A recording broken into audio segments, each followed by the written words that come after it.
श्री जगदीश प्रसाद गुप्ता छत्तीसगढ़ शासन में chief engineer के पद से रिटायर होने के बाद श्री द्वारिका महाराज स्मृति न्यास के तत्वाधान में श्री द्वारिकाधीश एवं बागेश्वर महादेव मंदिर का वर्ष 2005 में अपने पुत्रों इंजीनियर कुंजन गुप्ता और भुवन गुप्ता के सहयोग से अवंती विहार रायपुर छत्तीसगढ़ में निर्माण करवाया।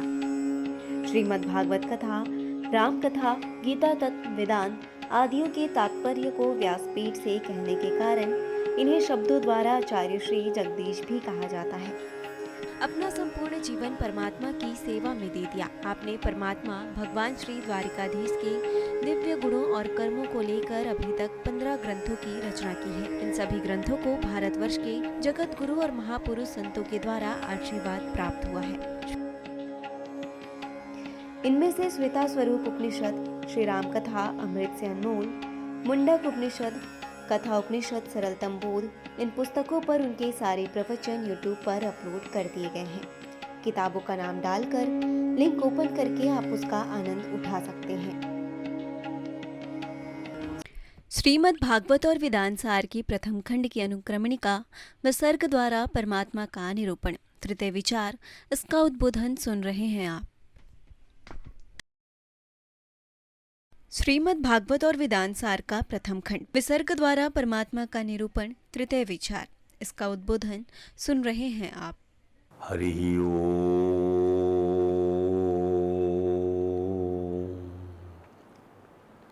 समं प्रशांतं सुमुखं दीर्घचारु चतुर्भुजं सुंदर चारुग्रीवं सुकपोलं शुचिस्मितं समान कर्ण विन्यस्त स्फुरन् मकराकृतकुण्डलं हेमाम्बरं घनश्यामं श्रीवत्सां श्रीनिकेतनं शंख चक्र गदा पद्म वनमाला विभूषितं नूपुरै विलसित पादं कौस्तुभ प्रभयायुतं न्यूमत्किरीट कटक कटिसूत्रांगद्युतं सर्वांग मनोहरं हृदं कृपा प्रसादेक्षणं सुकुमारम् अविध्यायेत सर्वांगेषु मनो ददतु वंशी विभूषितकरान् नवनीरदाभात् पीताम्बरादरुणबिम्बफलाधरोस्तात् पूर्णेन्दुसुन्दरमुखात् अरविन्दनेत्रात् कृष्णात् परं किमपि तत्त्वमहं न जाने तप्त कांचन गौरांगी राधे वृंदावनेश्वरी वृषभानुसुते देवी प्रणमामि हरिप्रिये गुरुर्ब्रह्मा गुरुर्विष्णु गुरुदेवो महेश्वरः गुरुर्साक्षात् परं ब्रह्म तस्मै श्री गुरुवे नमः। हरे राम राम राम हरे हरे, हरे कृष्ण कृष्ण कृष्ण हरे हरे। बोलिए परात्पर परम तिलोकीनाथ भक्त वांछा कल्पतरु भक्त वत्सल कृपण वस्तर शरणागत वत्सल भगवान श्री द्वारकाधीश महाराज की जय। भगवान श्री बांके बिहारी लाल की जय। भगवान श्री रास बिहारी लाल की जय। भगवान श्री राधाकृष्ण सरकार की जय। श्री सद्गुरु भगवान की जय। समस्त गुरु भगवान की जय। श्री चैतन्य महाप्रभु जी महाराज की जय। देवर्षि नारद जी महाराज की जय। भगवान श्री व्यास जी महाराज की जय। परम भागवत भगवान श्री सुखदेव जी महाराज जय जय श्री राधे जय जय श्री। आइए हम प्रचेताओं का आख्यान आपको समझा रहे हैं। महाराज प्राचीन बरही के जो है 10 एक शरीर के एक रंग रूप वाले पुत्र पचेता, ध्यान दीजिए इतनी महत्वपूर्ण है पचेता कि इनका ही एक पुत्र होगा दक्ष, प्राचेतस दक्ष, जिसकी प्रजा होगी, जिसकी 60 कन्याएं होंगी। जैसे एक दक्ष हुए थे भगवान शंकर के ससुर, ये दूसरे दक्ष होंगे जिनकी 60 कन्याएं होंगी। उन वाले दक्ष की 13 कन्याएं धर्म से ब्याही गई थी, एक अग्नि से ब्याही, एक पितरों से ब्याही, एक भगवान शंकर से सती जी ब्याही गई थी। ध्यान दीजिए, महाराज मनु की पुत्री प्रसूति का विवाह उस वाले दक्ष से हुआ था जो पहले दक्ष हुए हैं। प्रथम दक्ष, प्रथम बोलते हैं जिनको हम। अब ये जो है, जो प्राचीतस दक्ष होंगे, अभी तो तपस्या चल रही है प्राचीतस लोगों की, 10 प्राचीतस एक साथ, और इनके पिता ने आज्ञा दिया है कि पुत्र पैदा करो। अब ये चल रहे हैं, तपस्या करने जा रहे हैं, तो भगवान शंकर मिल रहे हैं। ध्यान दीजिए, तो भगवान शंकर जब मिले तो देखा तपस्या के मार्ग में एक अरब सागर के बीच एक सरोवर मिला इन लोगों को। तब प्रचिता को देखा कि भगवान भोलेनाथ उस दिव्य सरोवर से स्नान कर बाहर निकल रहे। क्या दृश्य है! और अनेक गंधर्व उनका यश गा रहे हैं, यशोगान हो रहा भगवान भोले बाबा का। भगवान भोलेनाथ का ये दिव्य कलिवर वर्णन करती हुई कथा संकेत करती है क्या? तप्त हेमनिकायाभम, तपे हुए सोने सरी की काया। तप्त हेम निकायाभम श्रुतिकंठम तिलोचनम। क्या है? श्रुतिकंठ है, कंठ नील वर्ण का श्रुतिकंठ, और 3 विशाल नेत्र त्रिलोचनम। प्रसाद सुमुखम वीक्षा, और उनका जो है मुखमंडल भक्तों पर अनुग्रह करने के लिए उद्यत है। प्रणेम उर्जात कौतुका, आश्चर्य से कौतुक से वो देखने लगे। प्रणाम किया प्रचेताओं ने भगवान शंकर को और उनके चरणों में प्रणिपात किया। जैसे भगवान श्री कृष्ण जो हैं भक्त वत्सल है, वैसे ही भगवान शंकर भी धर्म वत्सल है। ध्यान दीजिए, धर्म वत्सल है, अर्थात भक्त को चाहने वाले भगवान कृष्ण हैं। भक्तों पे लाड़ प्यार उड़ेल देते हैं, उसकी तकलीफ उनसे सहन नहीं होती, और ये धर्म वत्सल है। धर्म के प्रति जो है भगवान प्रतिबद्ध है भोले बाबा। धर्मस्थल का अर्थ है कि धर्म पर चलने वाले भक्तों को आशीर्वाद देते हैं, उन्हें वैष्णव बनाने के लिए भगवान का प्रिय कार्य करते हैं। ये जितने भी देवी देवता हमने अनुभव किया, भगवान शंकर की आराधना करो, शंकर जी भगवान विष्णु के चरणों में ला के डाल देते हैं। मैया की उपासना करो तो भगवान कृष्ण के चरणों में ला के डाल देती हैं। इनका काम यही है। जब भोले बाबा ने जाना कि प्रचितागण महाराज प्राचीन बरही के पुत्र हैं और स्वभाव से अत्यंत पवित्र और भद्र हैं, तो उन्होंने तुरंत अपनी प्रसन्नता उन पर प्रकट कर दिया और उनके श्रीमन नारायण की आराधना के लिए, तपस्या के संकल्प को शीघ्र सफल होने के लिए, वो भगवान की आराधना के लिए तपस्या करने जा रहे श्री हरि की। उनके श्रीमन नारायण आराधना के तपस्या के संकल्प को शीघ्र सफल होने के लिए भगवान श्री ने उनके सामने हाथ जोड़े हुए और उन राजपुत्रों को ऐसे हाथ जोड़े खड़े, राजपुत्र 10 के 10, और ये तपस्या करने जा रहे भगवान हरि की। तो भगवान शंकर जो है इनके स्तोत्र सुनाया है, इसका नाम है योगादेश स्तोत्र, रुद्र गीता बोलते हैं। और इसी स्तोत्र की संध्या करते ही प्रचितागण अपनी तपस्या को पूर्ण। अब इस स्तोत्र को जो शंकर जी ने, शंकर जी गुरुदेव हो गए, और एक मंत्र क्या, एक पूरा स्तोत्र दे दिया, स्तवन दे दिया, पूरा स्तवन पढ़ते हुए आप तपस्या करना है। इस स्तोत्र का जो भाव है भगवान के स्वरूप को समझने के लिए हम यहाँ पर दे रहे हैं, बहुत संक्षेप में समझा रहे हैं। क्या है भगवान शंकर की स्तुति? जितम आत्मविद धूर्य स्वस्तये स्वस्तिरस्तु मे, जितम ते आत्मविद धूर्य स्वस्तये स्वस्तिरस्तु मे। हे कल्याण करने वाले, हे आत्मा को जीत लेने वाले, आप जो है स्वस्थ अस्तु मेरे बड़ा स्वस्थ हो आपके दर्शन से। भवताराध साराधम सर्वस्मा आत्मने नमः। आप स्वरूप सिद्धों में महान हैं और उनका सदैव कल्याण करने वाले आप धन्य हैं, अतः आप मेरा भी कल्याण करें। आप अपने सर्वात्मक उपदेशों के कारण पूज्य हैं, आप परमात्मा हैं, अतः मैं पुरुषोत्तम स्वरूप आपको नमस्कार करता हूँ। आप पुरुषोत्तम स्वरूप हैं। भगवान शंकर ही भक्त को प्रोत्साहित करते हैं कि कभी भी स्तुति प्रारंभ करो तो कहो कि हे प्रभु आप धन्य हैं, हे भगवान आप धन्य हैं, हे श्री भगवान हरि आप धन्य हैं। ध्यान दीजिए। तो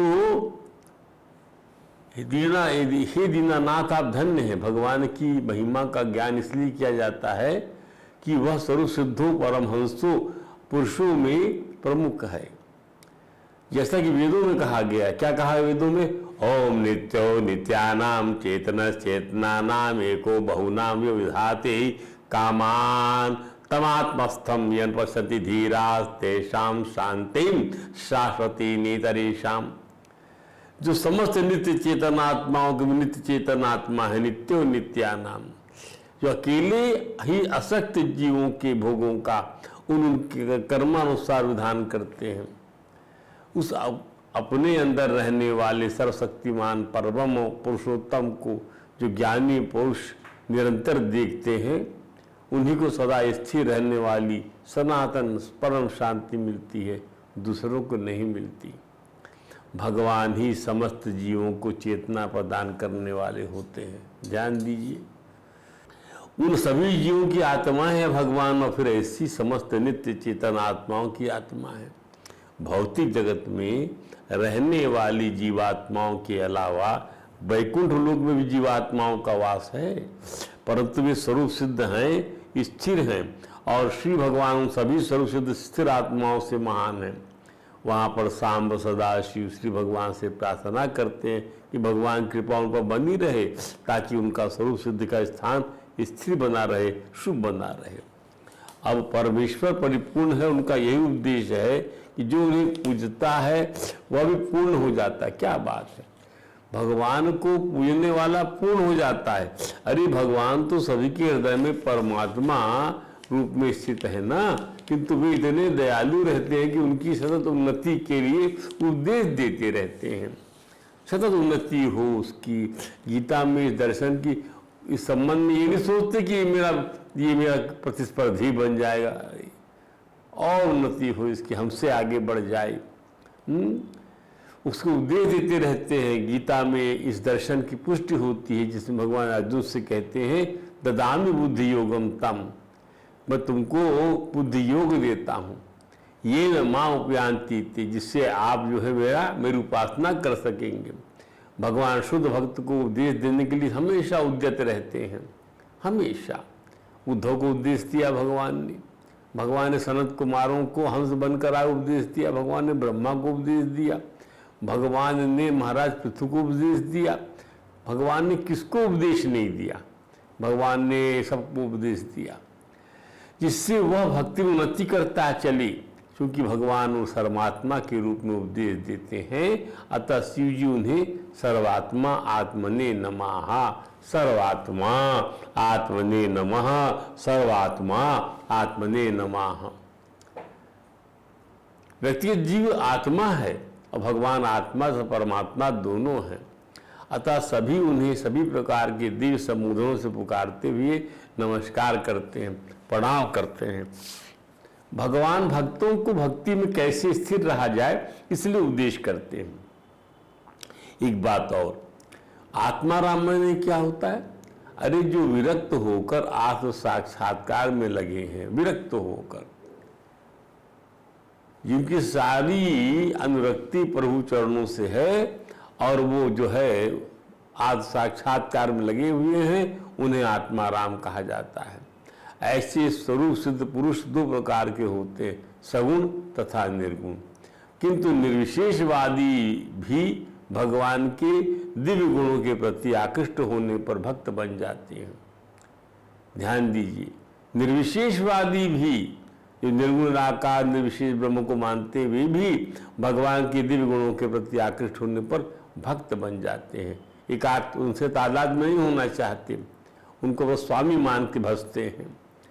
परिणाम स्वरूप भगवान श्याम सदाशिव भगवान वासुदेव के स्थिर भक्त बने रहना चाहते हैं। विस्तृत स्थिति में भगवान के इसी भाव को समाहित किया गया है। भगवान श्याम सदाशिव निर्विशेषवादियों की तरह परमेश्वर में तादाद में नहीं चाहते, अपितु वे भगवान की भक्ति में स्थिर बने रहने के लिए उनका स्तुति गान स्वयं तो करते ही हैं, प्रचिता गणों से भक्तों को भी सिखाना चाहते हैं। क्योंकि प्रचिता गणों का पहला लक्ष्य श्री हरि की आराधना करना है। पिता ने आदेश दिया है कि वे पुत्र उत्पन्न करना है, क्योंकि प्रचिता गणों का पहला लक्ष्य श्री हरि की आराधना करना, बाद में पिता की आज्ञा से घर बसाना है। तो भगवान शंकर अपनी स्तुति का विस्तार करते हुए वासुदेव का गुणगान करते हुए कहते हैं, क्या गुणगान है ठाकुर जी का?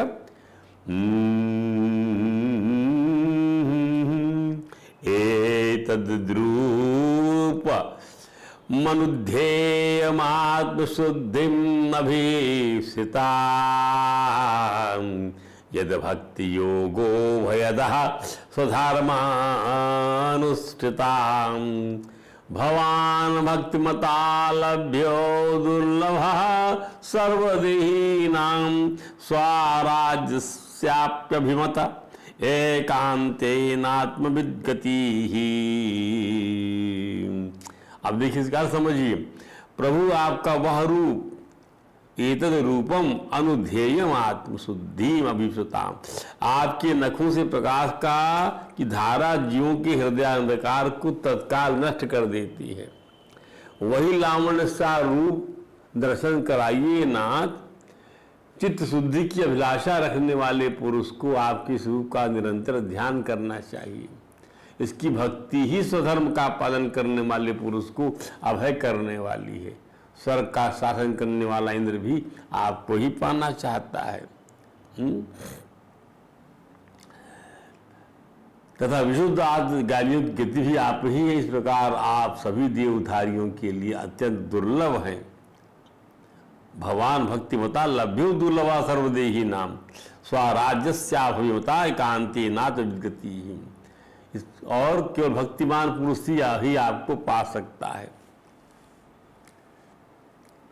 भगवान शंकर ने अपनी स्तुति के माध्यम से प्रसिद्धा गणों को समझाया कि ठाकुर जी का तत्व ज्ञान प्रत्यक्ष से नहीं अनुमान से होता है। क्या होता है? अनुमान से होता है।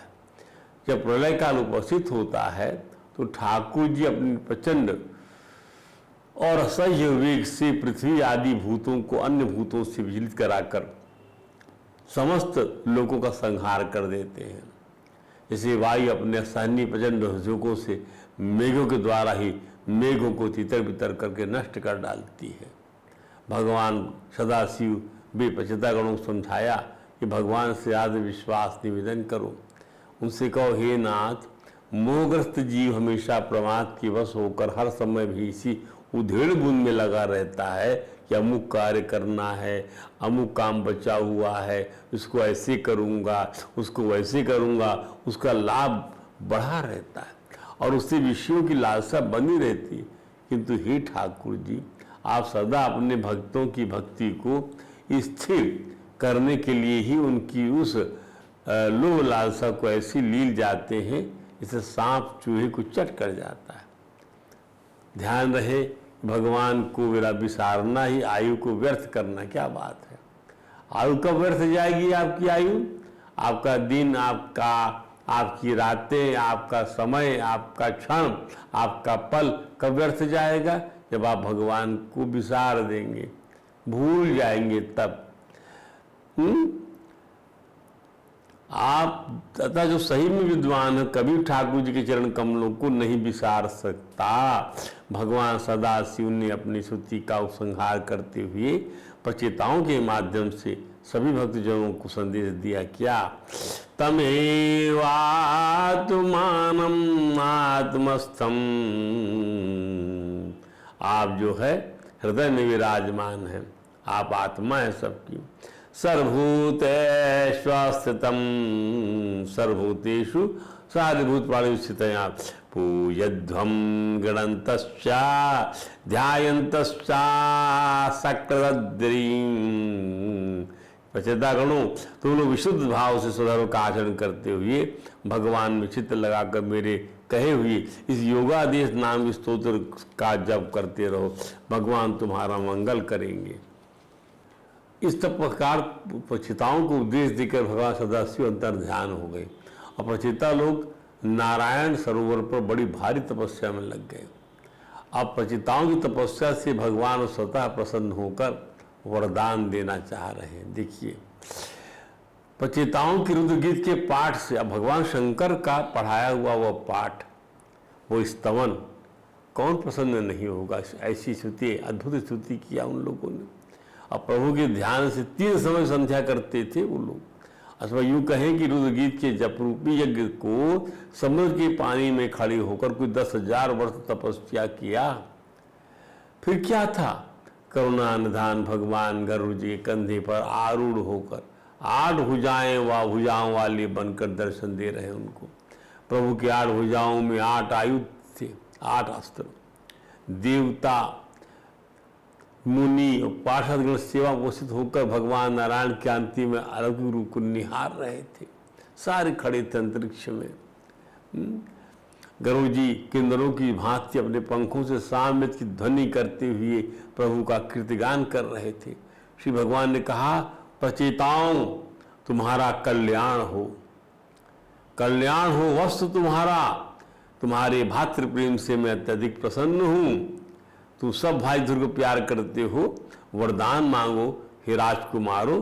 तुमने अपने पिता की आज्ञा का पालन बड़ी प्रसन्नता से किया, जिसके कारण तुम्हारी कमनीय कीर्ति समस्त लोगों में फैल जाएगी, जिसके कारण तुम्हारा एक बड़ा ही विख्यात पुत्र होगा। वह गुणों में किसी भी प्रकार ब्रह्मा जी से कम नहीं होगा। यही जो है पुत्र दक्ष द्वितीय या प्राचेताओं का पुत्र होने दक्ष कहलाएगा। प्रचेताओं का पुत्र दक्ष। अब वो पहले वाला ब्रह्मा जी का पुत्र, ध्यान दीजिए, तो वक्ष द्वितीय हो गया ये। वह गुणों में किसी भी प्रकार ब्रह्मा जी से कम नहीं होगा और अपनी संतान से तीनों लोगों को पूर्ण कर देगा। इन्हीं ये 27 कन्या चरणमा से ब्याही, 10 कन्या धर्म से ब्याही। ध्यान दीजिए, 10 और 27 हो गई 37। और जो है समझ लीजिए कि जो है भगवान कश्यप से जो है इनकी जो है 13 कन्याएं ब्याही। इस प्रकार से कोई उसी से अदिति, दिति, धनु इत्यादि कन्या, और उसको 4 कन्याएं जो है उससे तारक्ष कश्यप से ब्याही। इस प्रकार से जिससे वनिता कद्रु वगैरह हुई है, पूरा वंश भर दिया इन लोगों ने। तो अतः तुम जो हो जाओ प्राचीन बरही की आज्ञा से, आजकल मेरी सेवा में लगे तुम्हारे पिता प्राचीन बरही, और उन्होंने तुम्हें संतान उत्पन्न की आज्ञा दी है। अतः तू ऋषि कुंडू अब प्रमलोचान अप्सरा से उत्पन्न कमल नयनी कन्या से ब्याह करो। ध्यान दीजिएगा। तो ये भगवान ने भी आज्ञा दे दिया। पिता को क्या कह दिया पता, ऐसी संतति उत्पन्न होगी सब बता दिया। पिता की आज्ञा के पालन के पूर्व श्री हरि की आराधना क्या की, पिता के आज्ञा के पूर्व पालन के पूर्व भगवान की आराधना, और वह भी रुद्र गीत से शंकर जी के बताए अनुसार, और वह भी 10,000 वर्षों तक करने से क्या हुआ, ऋषि की कन्या प्राप्त हुई। ऋषि कुंडू की प्रमलोचा नामक अप्सरा के साथ जो कन्या थी वो प्राप्त हुई। देवराजेंद्र की प्रेरणा से अप्सरा प्रमलोचा आई। वह ऋषि कुंडू की तपस्या भंग करने में सफल हो गई। परिणाम स्वरूप वह ऋषि के साथ सहवास करके गर्भवती हो गई। कन्या का प्रसव कर वह अप्सरा प्रमलोचा। देखिए, इसका भी एक विधान समझिए। सनातन पद्धति में ऋषियों को, भाई तुम जो हो ऋषि हो, और हम जो है देवराज इंद्र का ये सिद्धांत है कि भाई इतनी तपस्या ना करो कि जो है तो हमारा आसन पाओ। दूसरी समस्या ये रहती है कि भाई आपके वीर से संसार की प्रगति हो सके, भगवान की भक्ति और की उन्नति करने वाले लोग हो सके, ये भी तो जरूरी है। इसके लिए क्या किया जाए? इसके लिए प्लमलूचा, तो ये गंधर्व किस्म का एक प्रकार से ब्याह हो जाता है इनके साथ में। ऐसे शकुंतला और दुष्यंत, शकुंतला जो थी वो कर्ण ऋषि के आश्रम में रह पाई गई। विश्वामित्र की तपस्या को भंग किया था इसने। अब पाला किसने? कर्ण ऋषि ने पाला उसको। ध्यान दीजिए, मेनका वर्सेस विश्वामित्र, और कहाँ पली, और उसका पुत्र, ये भी सब चीजें बनाई, विधान बनाया गया इस प्रकार के। यदि ऋषि परंपरा में रहे और संसार के अंदर में ये प्रबल, शक्तिशाली, वीर्यवान, भक्त किस्म के लोग कैसे आएंगे? भगवान का विधान, ऐसा भी एक चैनल बनाया भगवान ने।